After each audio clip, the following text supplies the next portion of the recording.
നമസ്കാരം. ആസാദി നൈറ്റ് എഡിഷനിലേക്ക് ഏവർക്കും സ്വാഗതം. നോക്കാം ഇന്നത്തെ പ്രധാനപ്പെട്ട വാർത്തകൾ. മണിപ്പൂരിൽ ബിജെപിക്ക് തിരിച്ചടി. സർക്കാരിനുള്ള പിന്തുണ പിൻവലിച്ച് നാഷണൽ പീപ്പിൾസ് പാർട്ടി. പാലക്കാട് കൊട്ടിക്കലാശം നാളെ. പരസ്യപ്രചാരണം വൈകിട്ട് 6 വരെ. കോഴിക്കോട് ഹർത്താലിനിടെ സംഘർഷം. സന്ദീപ് വാര്യരുടെ കോൺഗ്രസ് പ്രവേശനത്തെ മഹത്വവൽക്കരിക്കുന്നു. വലത് കേന്ദ്രങ്ങൾ പരിഭ്രാന്തിയിലെന്ന് മുഖ്യമന്ത്രി. മണ്ണിനടിയിലെ മൃതദേഹങ്ങൾ മണത്തറിയും കടാവർ. കേന്ദ്രസേനയ്ക്ക് പരിശീലകരായി കേരള പോലീസ്. സ്കൂൾ മോണിറ്ററിംഗിന് പ്രാദേശിക സർക്കാരുകൾക്ക് കൂടുതൽ അധികാരം നൽകണം. പരിഷത്ത് വിദ്യാഭ്യാസ ജാഥ. വിശദമായ വാർത്തകളിലേക്ക് കടക്കാം. മണിപ്പൂരിൽ ബിജെപിക്ക് തിരിച്ചടി. ബീരൻ സിംഗിന്റെ സർക്കാരിനുള്ള പിന്തുണ പിൻവലിച്ച് നാഷണൽ പീപ്പിൾസ് പാർട്ടി. NPP ദേശീയ അധ്യക്ഷനും മേഘാലയ മുഖ്യമന്ത്രിയുമായ കോൺറാഡ് കെ സാംഗ BJP ദേശീയ അധ്യക്ഷൻ JP നദ്ദയ്ക്ക് അയച്ച കത്തിലാണ് ഇക്കാര്യം വ്യക്തമാക്കിയത്. സംസ്ഥാനത്ത് നിലവിലുള്ള ക്രമസമാധാന നിലയെക്കുറിച്ച് NPP ആശങ്കയിലാണെന്നും മണിപ്പൂരിൽ കഴിഞ്ഞ കുറച്ച് ദിവസങ്ങളിലായി നിരവധി നിരപരാധികളുടെ ജീവൻ നഷ്ടപ്പെട്ടുകൊണ്ടിരിക്കുകയാണെന്നും കത്തിൽ പറഞ്ഞു. സംസ്ഥാനത്തെ ജനങ്ങൾ വലിയ ദുരിതങ്ങളിലൂടെയാണ് കടന്നുപോകുന്നത്. ദിനംപ്രതി സാഹചര്യം കൂടുതൽ വഷളാകുന്ന കാഴ്ചയാണ് കാണുന്നത്. ബീരൻ സിംഗിന്റെ നേതൃത്വത്തിലുള്ള സർക്കാർ പ്രതിസന്ധി പരിഹരിക്കുന്നതിലും സാധാരണ നില പുനഃസ്ഥാപിക്കുന്നതിലും പൂർണ്ണമായും പരാജയപ്പെട്ടുവെന്ന് ഞങ്ങൾക്ക് തോന്നുന്നുവെന്നും കത്തിൽ കൂട്ടിച്ചേർത്തു. കഴിഞ്ഞ വർഷം മണിപ്പൂർ നിയമസഭയിലെ 2 MLA-മാരുള്ള കുക്കി പീപ്പിൾസ് അലയൻസ് BJP നേതൃത്വത്തിലുള്ള സംസ്ഥാന സർക്കാരിനുള്ള പിന്തുണ പിൻവലിച്ചിരുന്നു. 60 പേരുള്ള സഭയിൽ BJPക്ക് 37 MLA-മാരാണുള്ളത്. NPPക്ക് 7-ഉം JDU-വിന്റെ 1 MLA-യും 3 സ്വതന്ത്രരും നാഗ പീപ്പിൾസ് ഫ്രണ്ടിന്റെ 5 MLA-മാരുമാണ് BJPയെ പിന്തുണയ്ക്കുന്നത്. 27 ദിനം നീണ്ടുനിന്ന പാലക്കാട് നിയമസഭാ ഉപതെരഞ്ഞെടുപ്പ് പ്രചാരണ ചൂടിന് തിങ്കളാഴ്ച കൊട്ടിക്കലാശം. വൈകിട്ട് 6-ന് പരസ്യ പ്രചാരണം അവസാനിക്കും. LDF സ്വതന്ത്ര സ്ഥാനാർത്ഥി ഡോക്ടർ P. സരിൻ രാവിലെ കണ്ണാടി, പകൽ 11-ന് മാത്തൂർ, 2-ന് പിരായിരി എന്നീ പഞ്ചായത്തുകളിൽ മെഗാ റോഡ് ഷോ നടത്തും. 100 കണക്കിന് ഇരുചക്ര വാഹനങ്ങൾ അനുധാവനം ചെയ്യും. വൈകിട്ട് 4-ന് ഇൻഡോർ സ്റ്റേഡിയം പരിസരത്ത് നിന്ന് കൊട്ടിക്കലാശത്തിന് തുടക്കം കുറിച്ച് തുറന്ന ജീപ്പിൽ സ്ഥാനാർത്ഥിയെ ആനയിക്കും. വാദ്യമേളങ്ങളുടെ അകമ്പടിയോടെ വർണ്ണാഭമായ പ്രകടനം സുൽത്താൻപേട്ട വഴി സ്റ്റേഡിയം സ്റ്റാൻഡിൽ സമാപിക്കും. കൽപ്പാത്തി രഥോത്സവം നടക്കുന്നതിനാലായിരുന്നു പാലക്കാട് നിയമസഭാ മണ്ഡലം ഉപതെരഞ്ഞെടുപ്പ് 20-ലേക്ക് മാറ്റിയത്. പ്രചാരണത്തിന്റെ തുടക്കം മുതൽ ഓരോ വോട്ടർമാരെയും നേരിൽ കണ്ട് വോട്ടുറപ്പിച്ച ആത്മവിശ്വാസത്തിലാണ് ഡോക്ടർ P. സരിൻ. UDF സ്ഥാനാർത്ഥിയുടെ കൊട്ടിക്കലാശം വൈകിട്ട് 4-ന് മേഴ്സി കോളേജ് പരിസരത്ത് നിന്ന് ആരംഭിച്ച് സ്റ്റേഡിയം സ്റ്റാൻഡിൽ സമാപിക്കും. എല്ലാവരും മാതൃകാ പെരുമാറ്റച്ചട്ടം കർശനമായി പാലിക്കണമെന്ന് കളക്ടർ ഡോക്ടർ S. ചിത്ര അറിയിച്ചു. നിശബ്ദ പ്രചരണം അനുവദനീയമായ. അവസാന 48 മണിക്കൂറിൽ നിയമവിരുദ്ധമായി ആളുകൾ കൂട്ടം ചേരുകയോ പൊതുയോഗങ്ങൾ സംഘടിപ്പിക്കുകയോ ചെയ്യാൻ പാടില്ല. ഉച്ചഭാഷിണികൾ ഉപയോഗിക്കരുത്. ജാഥകളും പ്രകടനങ്ങളും സംഘടിപ്പിക്കരുത്. തിരഞ്ഞെടുപ്പ് ഫലത്തെ സ്വാധീനിക്കാനിടയുള്ള ഒരു തരത്തിലുള്ള പ്രദർശനവും അനുവദിക്കില്ല. കൂടാളി UP സ്കൂൾ ശതാബ്ദി ആഘോഷം തുടങ്ങി. 100 വർഷക്കാലമായി കൂടാളിയിലെയും സമീപ പ്രദേശങ്ങളിലെയും വിദ്യാഭ്യാസ മേഖലയിൽ നിറസാന്നിധ്യമായ കൂടാളി UP സ്കൂളിന്റെ ശതാബ്ദി ആഘോഷം KK ശൈലജ MLA ഉദ്ഘാടനം ചെയ്തു. Koodali panchayat vice president P. Padmanabhan അധ്യക്ഷത വഹിച്ചു. മട്ടന്നൂർ AEO KK രവീന്ദ്രൻ, പ്രധാനാധ്യാപിക MT Vandana, C. Sreekala, M. Vasantha, school manager KK Chandrasenan, T. Moosa, VM Mahesh, KV Divya, rear admiral K. Mohanan, MK Madhavan, school leader M. Aarush, staff secretary C. Arjun എന്നിവർ സംസാരിച്ചു. ദേശീയ അധ്യാപക അവാർഡ് ജേതാവ് രാധാകൃഷ്ണൻ മാണിക്കോത്ത് മുഖ്യപ്രഭാഷണം നടത്തി. തുടർന്ന് വിദ്യാർത്ഥികളുടെ കലാപരിപാടികളും പുന്നാട് പൊലികയുടെ പാട്ടരങ്ങുമുണ്ടായി. 1 വർഷക്കാലം നീണ്ടു നിൽക്കുന്ന 100 പരിപാടികൾ ശതാബ്ദി ആഘോഷങ്ങളുടെ ഭാഗമായി സംഘടിപ്പിക്കും. കോഴിക്കോട് ഹർത്താലിനിടെ കോൺഗ്രസ് പ്രവർത്തകരും പോലീസുമായി സംഘർഷം. പുതിയ ബസ് സ്റ്റാൻഡിൽ തുറന്ന കടകൾ ബലം പ്രയോഗിച്ച് കോൺഗ്രസ് പ്രവർത്തകർ അടപ്പിച്ചു. തടയാനെത്തിയ പോലീസുമായി പ്രവർത്തകർ ഉന്തും തള്ളുമായി.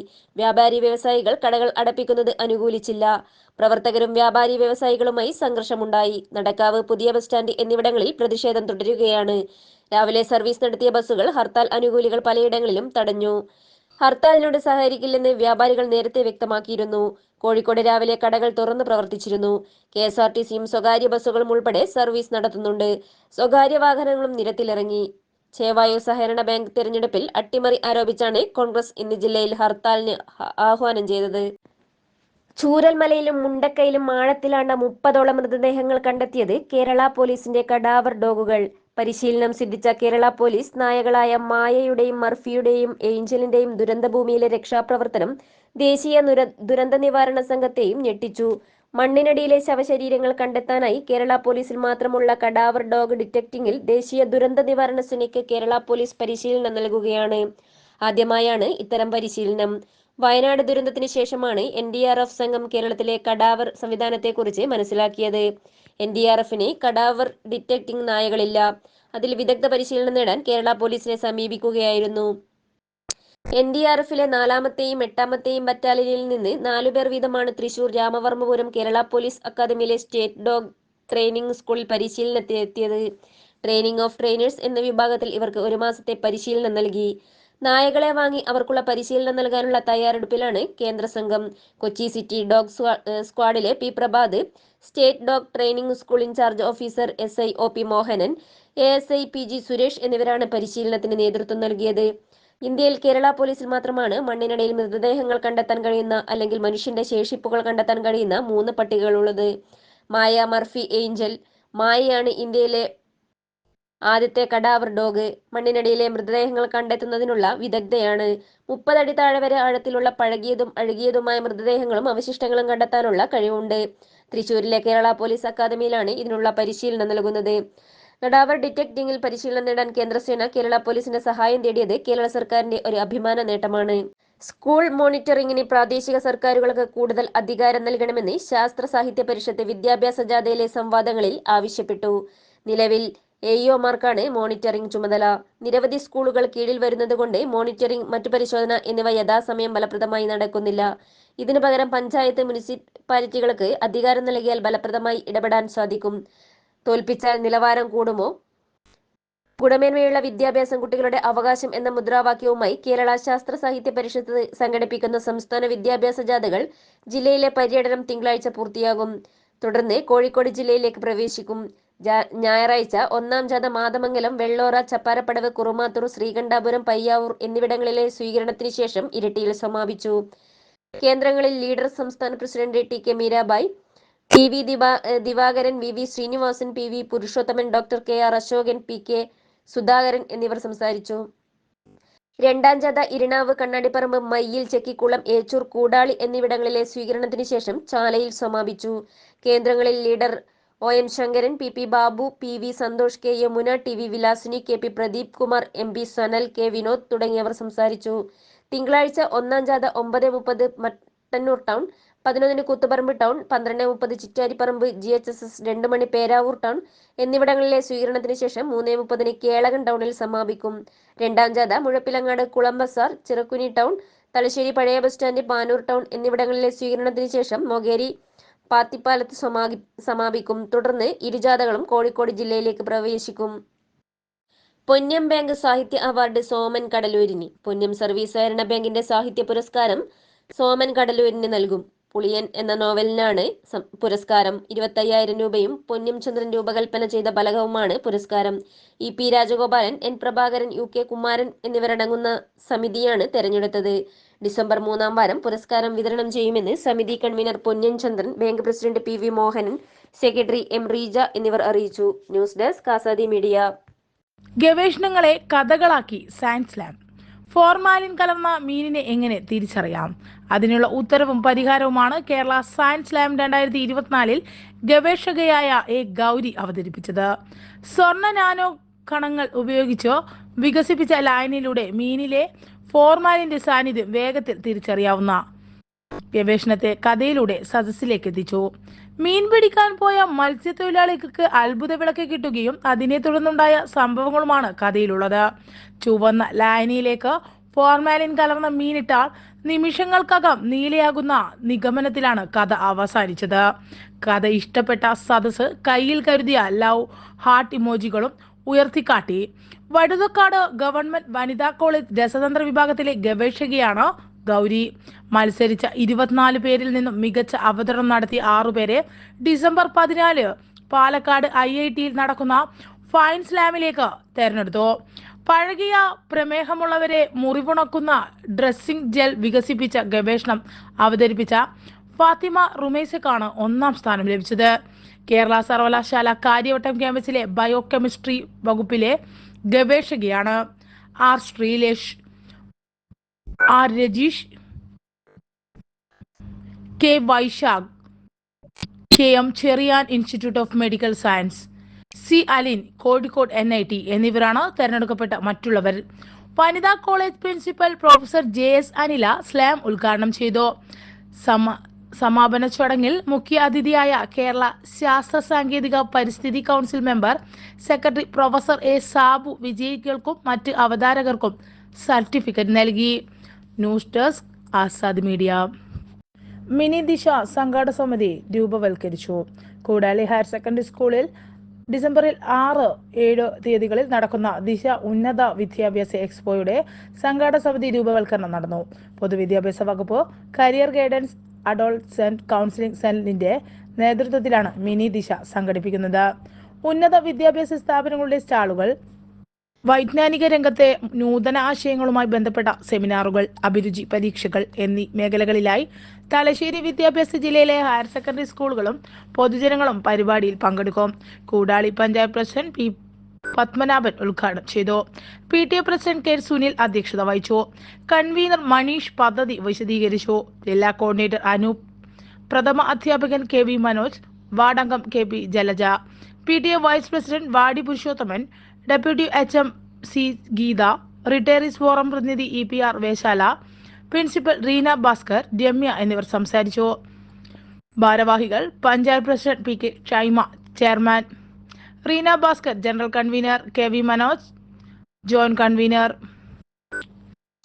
ആരോഗ്യ നേട്ടവുമായി UK-യിലെയും കേരളത്തിലെയും മലയാളി നഴ്സുമാർ നഴ്സിംഗ് രംഗത്തെ അറിവുകൾ പങ്കുവെച്ച് രോഗി പരിചരണത്തിൽ കൂടുതൽ മികവ് നേടി. UK-യിലെയും കേരളത്തിലെയും മലയാളി നഴ്സുമാർ. മുഖ്യമന്ത്രിയുടെ നേതൃത്വത്തിലുള്ള സംഘം UK സന്ദർശിച്ചപ്പോൾ അവിടുത്തെ മലയാളി നഴ്സുമാരെ മന്ത്രി വീണ ജോർജ് നേരിൽ കണ്ടിരുന്നു.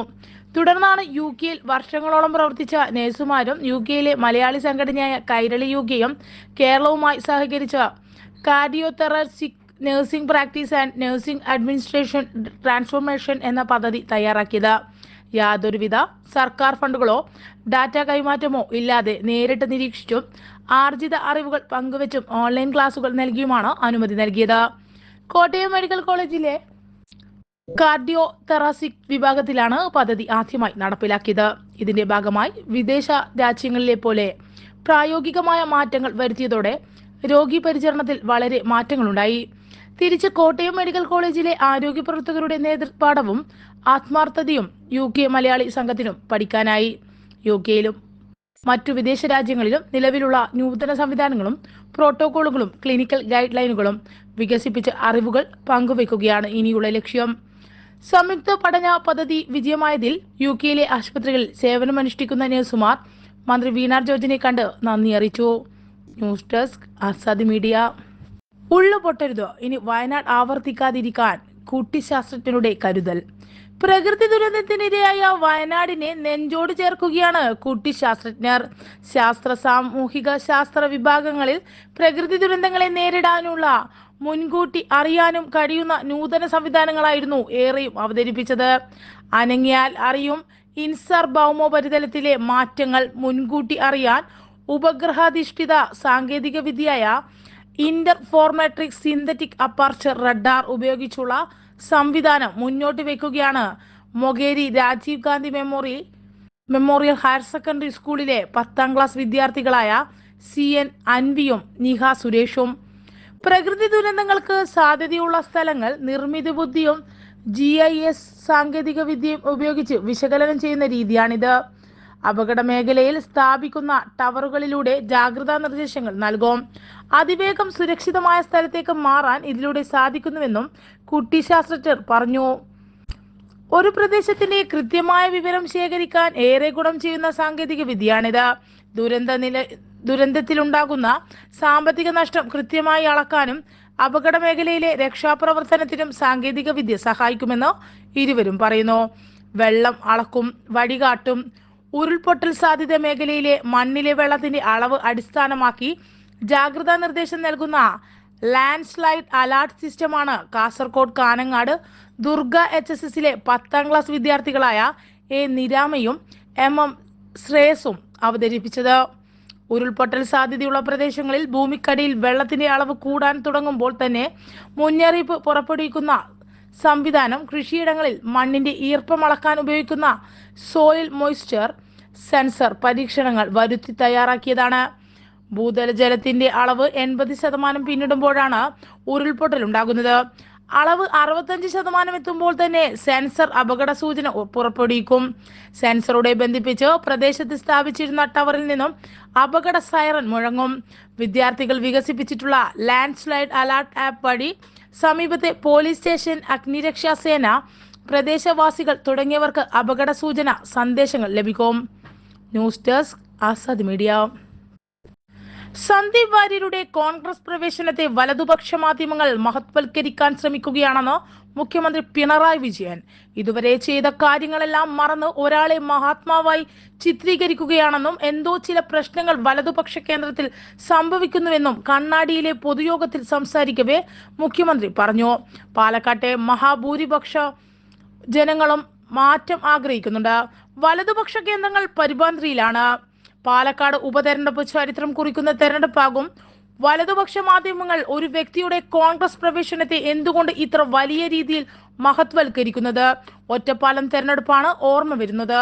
ബാബറി മസ്ജിദ് തകർത്ത ശേഷമുള്ള തെരഞ്ഞെടുപ്പിൽ ആ വിഷയം ഗൗരവമായി ഉയർന്നു വന്നു. ബാബറി മസ്ജിദ് സംഘപരിവാറാണ് തകർത്തത്. ഒത്താശ ചെയ്തു കൊടുത്തത് കോൺഗ്രസിന്റെ നേതൃത്വത്തിലുള്ള കേന്ദ്ര ഗവൺമെന്റാണ്. മതന്യൂനപക്ഷങ്ങൾക്കിടയിൽ വലിയ വികാരമുയർന്നു വന്നു. അതിൽ കൂട്ടുനിന്ന കോൺഗ്രസ് സർക്കാരിനെതിരായ വികാരമുയർന്നു വന്നു. വലിയ അമർഷം ലീഗ് അണികളിലുണ്ടായി. കോൺഗ്രസ് നിലപാടിൽ പ്രതിഷേധിക്കണമെന്ന് ആവശ്യമുയർന്നു. സാദിഖ് അലി തങ്ങൾ ജമാഅത്ത് ഇസ്ലാമിയുടെ അനുയായിയായി പോലെയാണ് പ്രവർത്തിക്കുന്നത്. കോൺഗ്രസിൽ ഇപ്പോൾ വന്നയാളെ സംബന്ധിച്ച് എല്ലാവർക്കും അറിയാം എന്നും മതനിരപേക്ഷ അമർഷവും പ്രതിഷേധവും പണക്കാട് പോയി 2 വർത്തമാനം പറഞ്ഞാൽ ശമിക്കുമോ എന്നാണ് നോക്കുന്നതെന്നും മുഖ്യമന്ത്രി പറഞ്ഞു. News desk Azad media.